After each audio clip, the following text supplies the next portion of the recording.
What's going on, good people? It's Iceberg.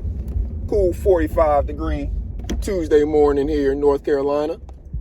We're expecting rain to start here probably any minute now and continue throughout the day.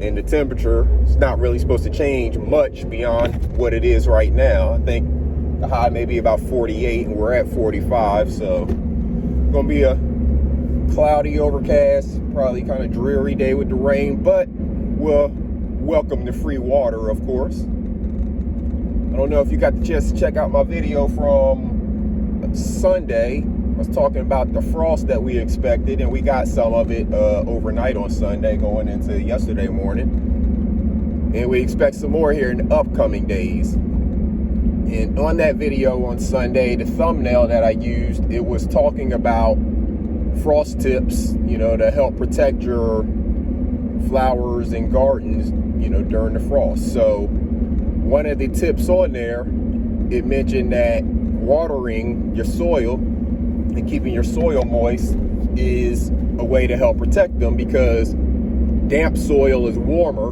than dry soil.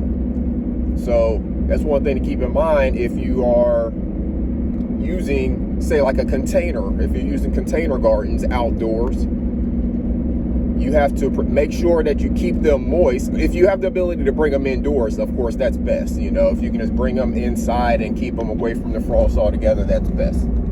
But if you cannot, then make sure that your soil is moist. You dampen your soil, and then you put some kind of cover over your plants, whether it's a bed sheet, actual garden cloth, whatever. But I just wanted to point out, because I know a lot of the gardening that I do is container gardening, and I don't know if anybody has been following along with anything I've been doing, but if you are using a container and you're expecting some of those freezing temperatures, make sure that you keep your soil moist. Don't make it a pond or anything, but make sure you keep it properly watered. Especially going into the overnight freeze, you don't want it to be dry, because again, think about whenever you walk outside on some dirt or something after it's been frozen. It's crunchy, right? It's really dry. It's extremely dry. All the water is sucked out of it because it's in that frozen state.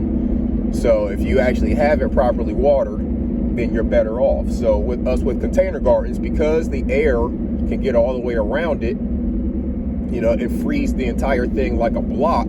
If you don't have it properly watered, you just have to make sure you have it properly watered. Now, if you have it properly watered, you don't really have to worry about a whole lot. Especially if it's a large, my large beds that I have out back. I can't move those. There's no way to move them. They weigh hundreds of pounds at this point. But I can just make sure they're properly watered, and then I don't have to worry about the entire thing freezing like a block. So your smaller containers, again, if you can move them indoors, that's best. If not, make sure they're properly watered. Cover up any leaves of anything that's susceptible to frost. So I'll show you tomorrow probably. The cabbage and kale and stuff like that I have out back, I don't cover that up. I don't have to protect it from frost, because those are actually cold hardy crops. They look actually better. I looked at them yesterday, and they looked better after the frost had hit them than they did probably the entire time they were growing. So things like that, you just have to know what you're growing. Is it a cold hardy crop for the hardiness zone that you are in? Again, I'm in zone 7 in North Carolina.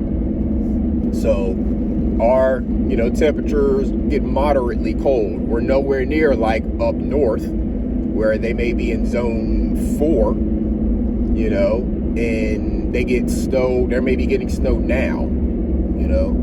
We don't really have much expectation of snow till after New Year's here in North Carolina. Typically, we don't see any kind of snow until after New Year's. But you just need to know the hardiness of the plant that you're growing, of the crop that you're growing. Those green leafy vegetables that we love to grow during this time of year, the fall and the winter, there's a reason why they grow well during this time of year, because they're cold hardy. The frost getting on the tips of the green leaves does not damage them. They're fine. They actually just absorb in the water, you know, they treat it as water. So just know what you're growing, know what you need to do to protect it from the frost if you have frost upcoming in your area. Like I said, we have about a week of it in these overnight hours, so I'll just keep my stuff protected all day, make sure it's watered properly, and should be good to go. You just make sure you're doing the same. I would hate for you to put in all of the hard work that you have just for your plants to get killed by a little frost because you didn't throw a sheet over it, a pillowcase, an old pillowcase, whatever, you know. It depends on how big the area is you're trying to cover.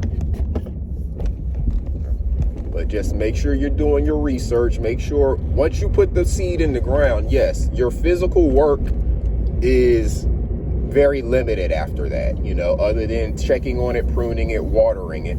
Your physical work is limited.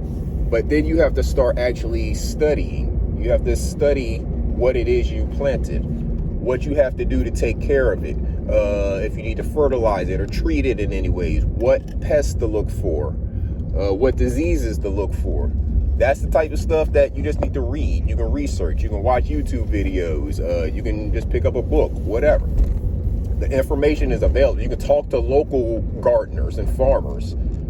That's where most information comes from, is you just finding it out from somebody else, whether it's watching a YouTube video or talking to another farmer or gardener who has given you a tip. That's where you pick up most of this stuff. And then by doing it, I'm doing a lot of learning from experimenting. You know, I'm planting the seeds, I'm seeing what's happening. I may do a little bit of research, but I'm just really getting out there, planting the stuff, seeing what's happening. Once it starts growing, I learn how to take care of it, and I go from there. You know, doing a limited research prior to planting a seed, and I'm just not wasting the time. You know what I'm saying? I'm just getting right to it. I'm just wasting time if I'm taking more time waiting to put the seed in the soil. Go ahead and put the seed in the soil.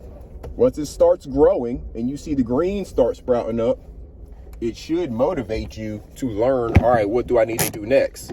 Because you don't want that green sprout to just die off because you haven't done anything to it. So go ahead, just get the seed in the soil. Once the seed is in the soil, you can start figuring out the rest.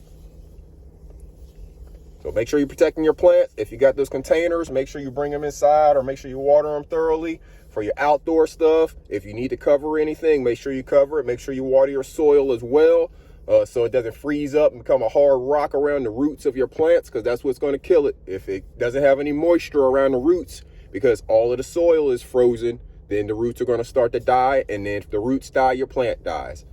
So take care of your plants, good people. It's Iceberg. Salute.